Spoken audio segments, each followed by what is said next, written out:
Hi, I am Nikki Cameron, holistic trauma recovery therapist of Emergent Counseling Consulting. And I am here to share with you the final in my series of tips for you to consider prior to going to therapy or while you are in therapy. The first thing I'd like to offer up is that it is important for you to ask for what you want. It is your right, and no one knows you better than you do. So if you are in session with a therapist, or as you are meeting your therapist for the first time, it is very important for you to be clear with your expectations of what you're looking for as you're doing this healing work together. I know it may be especially hard if you're someone who has never really felt comfortable advocating for yourself. Because maybe in the past, when you did ask for what you want, it was met with dismissal, humiliation, and that left you feeling like you did something wrong. However, in therapy, this is the space for you to practice asking for what you want. Second tip is for you to practice making mistakes, normalize making mistakes, because it is only through you practice new and different things, hard things, that you will start to gain confidence in yourself, trust in yourself. So I encourage you that as you are going to therapy and you're learning new skills, you're learning about yourself, you're exploring different parts of you and your strengths and areas that you struggle, that you give yourself permission to practice making mistakes. Through practice and through mistakes, you get to learn the areas that need to be strengthened. You also get to learn what areas you're most strong in. But whatever you do, it is okay for you to normalize practicing, making new decisions, and being okay, normalize making mistakes.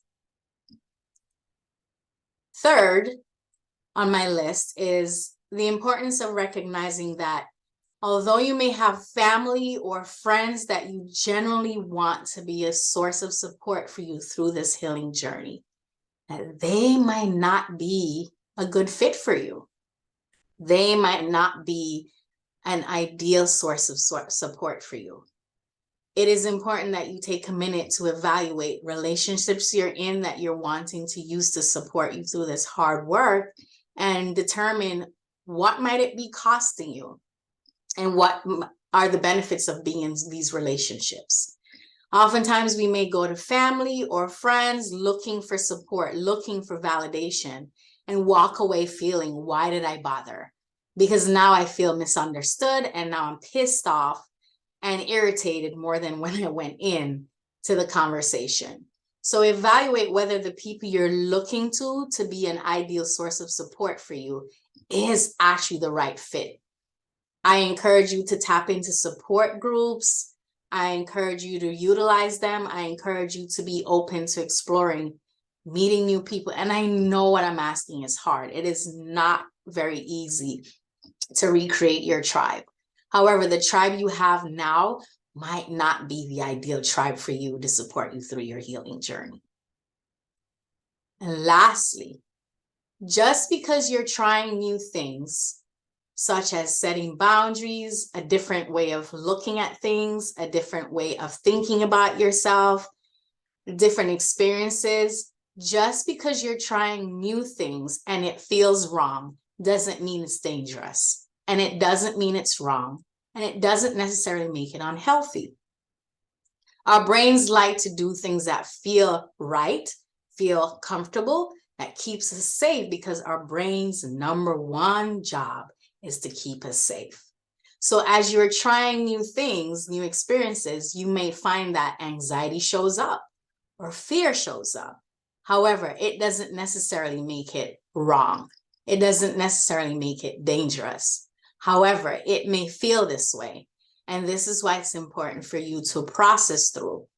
Weigh again the cost of doing whatever it is that you're trying to experience for the first time, the boundary you're trying to set, or the experience you're trying to have, to determine if is it really dangerous? Is it really wrong? Do I have any evidence to back up these thoughts I'm having?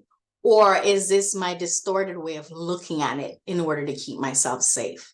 So this is me again normalizing that just because something feels wrong or weird or different or unsafe doesn't mean it is. Look for the evidence. Hopefully the information I've shared here today will benefit you or someone else you know that may be thinking of starting therapy. Either way, I invite you to share, like, and subscribe to this channel. I also invite you to visit my online page, business page, Emergent Counseling, www.emerge.com, so that you can learn more about our practice and our team members. And until next time, please be kind to yourself, be patient with yourself, because you deserve it. Take care.